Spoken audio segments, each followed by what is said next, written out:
എന്നിലേക്ക് അല്ലാഹു തആല മുഖറബായ മലക്ക് ജിബ്രീലിനെ ദിവ്യബോധനവുമായി പറഞ്ഞേക്കുന്നുണ്ട്. അത് ആൾക്കൂട്ടത്തിൽ വെച്ചാകാം, അത് ഏകാന്തനാകുമ്പോഴാകാം, അത് ഭാര്യയുടെ മടിയിൽ തലവെച്ച് കിടക്കുമ്പോഴാകാം. എപ്പോഴും ജിബ്രീൽ അലൈഹിസ്സലാമിന്റെ സാന്നിധ്യം ബഹുമാനപ്പെട്ട മുഖറബായ മലക്ക് ജിബ്രീൽ അലൈഹിസ്സലാം റസൂലുള്ളാഹിക്ക് വഹി അറിയിക്കുകയാണ്. അങ്ങനെയാണ് ഖുർആൻ ഉണ്ടാകുന്നത്. അങ്ങനെയാണ് അത്ഭുതകരമായ മുൻഗാമികളുടെ ചരിത്രങ്ങൾ പ്രവാചകർ സല്ലല്ലാഹു അലൈഹി വസല്ലം പ്രഖ്യാപിക്കുന്നത്. അങ്ങനെയാണ് പുതിയ നിയമങ്ങളും വ്യവസ്ഥകളും അല്ലാഹുവിന്റെ ദീനിൽ ഹബീബായ റസൂലുള്ളാഹി സല്ലല്ലാഹു അലൈഹി വസല്ലം തങ്ങൾ ആവിഷ്കരിക്കുന്നത്. വേറെ ആർക്കെങ്കിലും ഇങ്ങനെ ഒന്ന് അവകാശപ്പെടാൻ കഴിയുമോ? വേറെ ആർക്കെങ്കിലും ഇങ്ങനെ ഒരു ജീവിതം അവകാശപ്പെടാൻ കഴിയില്ല. ഇത്രയും മനോഹരമായ സമ്പുഷ്ടമായ ആശയങ്ങളും അവകാശപ്പെടാൻ കഴിയില്ല. ഏത് മതാചാര്യനാവട്ടെ, ഏത് ആദർശങ്ങളെ അല്ലെങ്കിൽ ഏത് ഭരണാധികാരിയാവട്ടെ, ആർക്കും കഴിയില്ല എന്നുള്ളതാണ് ഏറ്റവും വലിയ യാഥാർത്ഥ്യം. അല്ലെങ്കിലും നിങ്ങൾ ആലോചിച്ച് നോക്കൂ, ലോകത്ത് വ്യക്തികളുടെ ചരിത്രങ്ങൾ എത്രയധികം എഴുതപ്പെട്ടിട്ടുണ്ടെങ്കിലും അധികവും കള്ളമായിട്ടാണ് ചരിത്രത്തിൽ അറിയപ്പെടുന്നത്. അധികവും നുണയാണ്. ചില ആളുകൾ അവനവൻ തന്നെ എഴുതുന്നതായിരിക്കും മറ്റുള്ളവരെ കൊണ്ട്. അവരുടെ വ്യക്തി ജീവിതത്തിലെ വൈകൃതങ്ങൾ എഴുതപ്പെടാതിരിക്കുകയും അത് ചർച്ച ചെയ്യപ്പെടാതിരിക്കുകയും ചെയ്യാറുണ്ട്, അല്ലേ? ലെനിൻ സെന്ററുകളുള്ള നാടാണ് നമ്മുടെ നാട്. ലെനിൻ വലിയ ഒരു പ്രസ്ഥാനത്തെ അംഗീകരിക്കുന്ന ആളുകളുടെ ഏറ്റവും വലിയ നേതാവായിട്ട് കാണുന്നയാളാണ്. വ്യക്തി ജീവിതം പഠിക്കാറില്ല. വ്യക്തി ജീവിതത്തെ ആവിഷ്കരിച്ചുകൊണ്ട് അവരുടെ വ്യക്തിത്വത്തെ വിലയിരുത്തപ്പെടാറില്ല. സ്ത്രീകളുമായി ലെനിൻ ബന്ധപ്പെടുത്തി അദ്ദേഹത്തിന്റെ ജീവിതത്തിലുണ്ടായ വൈകൃതങ്ങളെ കുറിച്ചും അവസാനം അതിലൂടെ ഉണ്ടായ സിഫിലിസ് എന്ന മാരകമായ ലൈംഗിക രോഗം ബാധിച്ചിട്ടാണ് ഇദ്ദേഹം മരണപ്പെട്ട് പോയത് എന്നതിനെ കുറിച്ചും ചരിത്രത്തിൽ വായിക്കപ്പെടാറില്ല. അല്ലെങ്കിലും ചരിത്രത്തെ മായ്ച്ചു കളയാന്നുള്ളത് പല കാരണങ്ങളാലും പലർക്കും ആവശ്യമായിട്ട് വരും, അല്ലേ? ഇന്ത്യയിൽ പോലും പലരും തുടങ്ങിയിട്ടുണ്ട്. പലരുടെയും പിൻഗാമികളായി നാട് ഭരിക്കുന്ന ആളുകൾ ചരിത്രത്തെ മായ്ക്കാൻ തുടങ്ങിയിട്ടുണ്ട് എന്നുള്ളതാണ് ഏറ്റവും പുതിയ വാർത്തകൾ. ഇന്ത്യ രാജ്യത്തിന്റെ പാർലമെന്റിൽ വർഷങ്ങളോളം സൂക്ഷിക്കപ്പെട്ടിരുന്ന ലക്ഷക്കണക്കിന് ഫയലുകൾ അഗ്നിക്കിരയാക്കുകയും അത് നശിപ്പിക്കുകയും ചെയ്ത വാർത്തകൾ കേവലം പെട്ടിക്കോളത്തിലാണ് നമ്മുടെയൊക്കെ മാധ്യമങ്ങളിൽ ഉണ്ടായത്. എന്തുകൊണ്ട്? ഫാഷിസ്റ്റുകൾ ഏറ്റവും നന്നായിട്ട് ഭയക്കുന്നത് ചരിത്രത്തെയാണ് എന്ന് വിലയിരുത്തപ്പെടാറുണ്ട്. ഏറ്റവും കൂടുതൽ ഭയക്കുന്നത് ഹിറ്റ്ലർ ചെയ്ത പരിപാടി അതായിരുന്നു.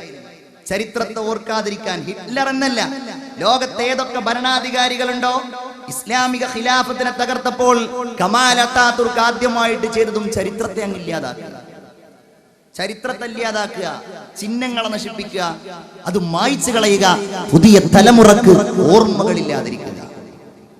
ആലോചിച്ച് നോക്കൂ നിങ്ങൾ, വ്യക്തികളുടെ ചരിത്രങ്ങൾ എഴുതപ്പെട്ടത് മൈൻ കാംഫ് ഹിറ്റ്ലറുടെ ആത്മകഥയാണ്.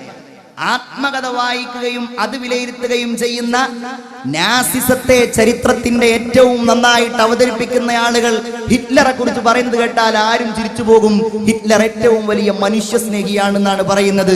ഹിറ്റ്ലറുമായി ബന്ധപ്പെട്ട ഫോട്ടോകൾ മൃഗങ്ങളെ പരിപാലിക്കുന്നതും കുട്ടികളെ അടുത്തേക്ക് ചേർത്ത് പിടിക്കുന്നതും ഒക്കെ ആയിട്ടാണ് പലയിടത്തും കാണപ്പെടാറുള്ളതും അവർ പ്രചരിപ്പിക്കാറുള്ളതും.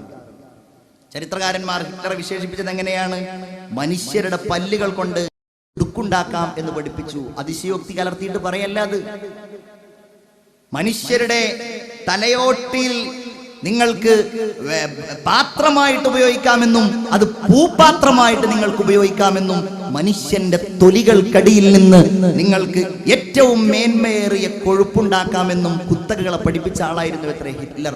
പക്ഷേ ചരിത്രത്തിൽ ആത്മകഥ എഴുതിയപ്പോഴും പിൽക്കാലത്ത് ഭാഗ്യവശാൽ അദ്ദേഹത്തിന്റെ ജീവിതത്തിലുണ്ടായ എല്ലാം, വ്യക്തിപരമായ ജീവിതത്തിലുണ്ടായതെല്ലാം ചരിത്രത്തിൽ അറിയപ്പെട്ടത് ലോകത്തിന്റെ ഏറ്റവും വലിയ സൗഭാഗ്യമാണ്. മുസോളിനി ഫാഷിസ്റ്റുകളുടെ തലതൊട്ടപ്പന ഇന്നും പലരും ആരാധ്യ പുരുഷരായിട്ട് കാണുന്നയാളാണ്. അമേരിക്കയിലെ ജീവിച്ചിരുന്ന അന്ന് ഇറ്റലിയിൽ അംബാസഡർ ആയിരുന്ന ബിഷ്ബേൺ എന്ന് പറയുന്ന വളരെ പ്രഗത്ഭനായ പണ്ഡിതനും ചരിത്രകാരനുമാണ് മുസോളിനി തന്റെ ആത്മകഥ എഴുതാൻ വേണ്ടിയിട്ട് ഏൽപ്പിച്ചത്. അദ്ദേഹം അത്ഭുതപ്പെട്ടു പോയി. മുസോളിനി എന്ത് ഇതിൽ എഴുതണം എന്ന് പറഞ്ഞപ്പോൾ, ഇതൊക്കെ എങ്ങനെ ഞാൻ എഴുതുന്നത്? പച്ച നുണയാണല്ലോ. അദ്ദേഹം പറഞ്ഞ മറുപടി, ഇത് ജനങ്ങളെ കൊണ്ട് വിശ്വസിപ്പിക്കുവാൻ എനിക്ക് കഴിയും എന്നുള്ളതാണ് എൻ്റെ ഏറ്റവും വലിയ വിജയം എന്നതാണ്. വ്യക്തി ജീവിതം നോക്കൂ നിങ്ങൾ. അവരുടെയൊക്കെ ജീവിതം സ്ത്രീകളുമായി അഴിഞ്ഞാടിയുള്ള ജീവിതമായിരുന്നു മുസോളിനിയുടേത് എന്നാണ് ചരിത്രകാരന്മാർ പറയുന്നത്. ഹിറ്റ്ലർക്ക് ഇവ ബ്രൗൺ ഉണ്ടായിരുന്നുവെങ്കിൽ ക്ലാര പെറ്റാച്ചി എന്ന് പറയുന്ന പെണ്ണായിരുന്നു സദാസമയവും മുസോളിനിയോട് കൂടെ ഉണ്ടായിരുന്നത്. മുസോളിനി തൂക്കിക്കൊല ചെയ്യപ്പെട്ട് വെടിയേൽക്കുന്ന സമയത്ത് മുസോളിനിയെ കെട്ടിപ്പിടിച്ചുകൊണ്ട് ഈ പെണ്ണ് ക്ലാര എന്ന ഈ പെണ്ണ് വെടിയുണ്ടകൾ ഏറ്റുവാങ്ങി. ആളുകൾ ഇറ്റലിയിലെ ഒരു നഗരത്തിലേക്ക് കൊണ്ടുപോയിട്ട് മുസോളിനി അടക്കമുള്ള ആളുകളെ തൂക്കുകയറിൽ തല കീഴായിട്ട് കെട്ടിത്തൂക്കി.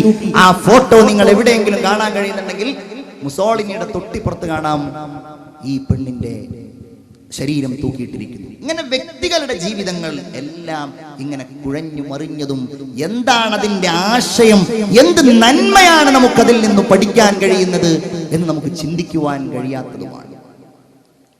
ഏതാളാണെങ്കിലും അതാരാണെങ്കിലും ഒരുപക്ഷെ ചില ആളുകളുടെ ചില ആശയങ്ങൾ, അതും മറ്റുള്ളവരിൽ നിന്ന് കടമെടുത്ത ചില ആശയങ്ങൾ നമുക്ക് നന്നായിട്ട് തോന്നാം.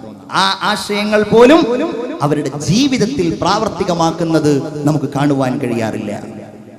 എന്നാൽ അവിടെയൊക്കെയാണ് നമ്മുടെ മുൻപിൽ നിൽക്കുന്നത് അല്ലാഹു തആല വഹയിന്റെ ദിവ്യബോധനത്തിന്റെ മുഖറബായ മലക്ക് ജിബ്രീൽ അലൈഹിസ്സലാമിന്റെ ഉന്നതമായ സാമീപ്യത്തിലൂടെ ലോകത്തിന്റെ നെറുകയിലേക്ക് റസൂലുള്ളാഹി സ്വല്ലല്ലാഹു അലൈഹി വസല്ലമ തങ്ങളെ ഉയർത്തുന്നത് ആർക്കാണ് നിഷേധിക്കുവാൻ കഴിയുക? കാരണം അതില്ലെങ്കിൽ ഖുർആൻ ലോകത്ത് നിന്ന് അപ്രത്യക്ഷമായേനെ. റസൂലുള്ളാഹി സ്വല്ലല്ലാഹു അലൈഹി വസല്ലമ തങ്ങളുടെ ഈ ജീവിത യാഥാർത്ഥ്യങ്ങളും ചരിത്രങ്ങളും ലോകത്ത് നിന്ന് മായ്ക്കപ്പെട്ടേനെ. അല്ലമഹു ശദീദുൽ ഖുവാ. ജിബ്രീൽ അലൈഹിസ്സലാമിനെ കുറിച്ച് അല്ലാഹു പറഞ്ഞത് അല്ലമഹു ശദീദുൽ ഖുവാ. ഏറ്റവും ശക്തവാനായ ജിബ്രീൽ അലൈഹിസ്സലാമാണ് റസൂലുള്ളാഹി സ്വല്ലല്ലാഹു അലൈഹി വസല്ലമ തങ്ങൾക്ക് ഈ വിജ്ഞാനീയത്തിന്റെ വഴികൾ പഠിപ്പിച്ചു കൊടുക്കുന്നത്.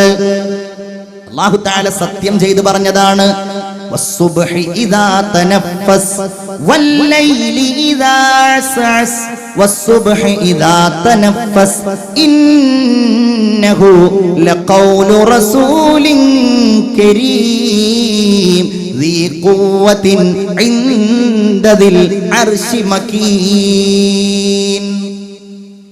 അല്ലാഹു തആല ജിബ്രീൽ അലൈഹിസ്സലാമാണ് റസൂലുള്ളാഹിയുടെ സഹചാരിയായി കൂടെ നിൽക്കുന്നവനായി ഈ ദിവ്യബോധനം നൽകിയത് എന്ന് ഖുർആനിലൂടെ സാക്ഷ്യപ്പെടുത്തുകയാണ്.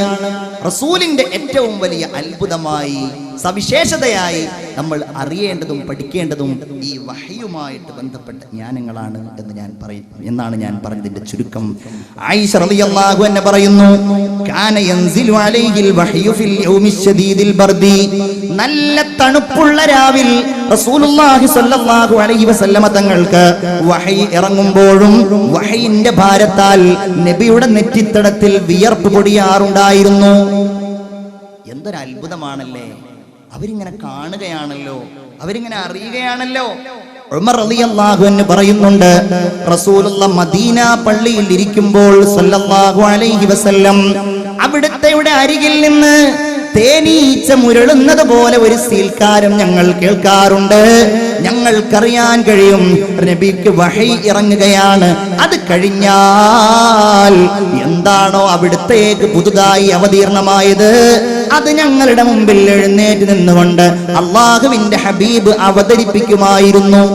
അതുകൊണ്ട് തന്നെയാണ് അവർക്ക് ആ ഈമാനിക ശക്തിയും ഈമാനിന്റെ സ്നേഹവും ഒക്കെ ഉണ്ടായത്. റസൂലിനോട് തിരുമേനി പറഞ്ഞു, നിങ്ങളാരും എന്റെ അടുക്കലേക്ക് ദുർഗന്ധം വമിക്കുന്ന വാസനകളുമായിട്ട് വരരുത്, ഉള്ളി ഭക്ഷിച്ചുകൊണ്ട് വരരുത്, ദുർഗന്ധമുണ്ടാക്കുന്ന വാസനകൾ ഉണ്ടാക്കുന്ന ഭക്ഷണം കഴിച്ചുകൊണ്ട് എന്റെ അടുക്കലേക്ക് വരരുത്. ഇന്നി ഉനാജി മല്ലാത്തുനാജൂൻ. നിങ്ങൾ സംസാരിക്കാത്തവരുമായി ഞാൻ സംസാരിക്കുന്നയാളാണെന്ന് ഹബീബായ മുഹമ്മദ് മുസ്തഫ സല്ലല്ലാഹു അലൈഹി വസല്ലം. അവിടുന്ന് വഫാത്തായി. സല്ലല്ലാഹു അലൈഹി വസല്ലം ലോകത്തോട് വിട പറഞ്ഞു.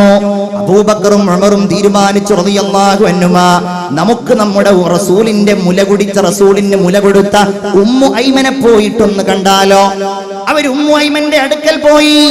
ഉമ്മു ഐമനെ കണ്ടപ്പോ ഉമ്മു ഐമൻ അങ്ങ് കരയാൻ തുടങ്ങി.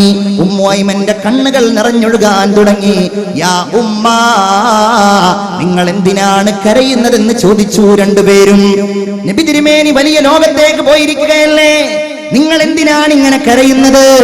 അള്ളാഹുവിന്റെ റസൂൽ പോയത് കൊണ്ടല്ല, എനിക്കറിയാം അള്ളാഹുവിന്റെ റസൂൽ ഉന്നതമായ സ്ഥാനത്താണ്. പക്ഷേ വഹയി മുറിഞ്ഞു പോയല്ലോ.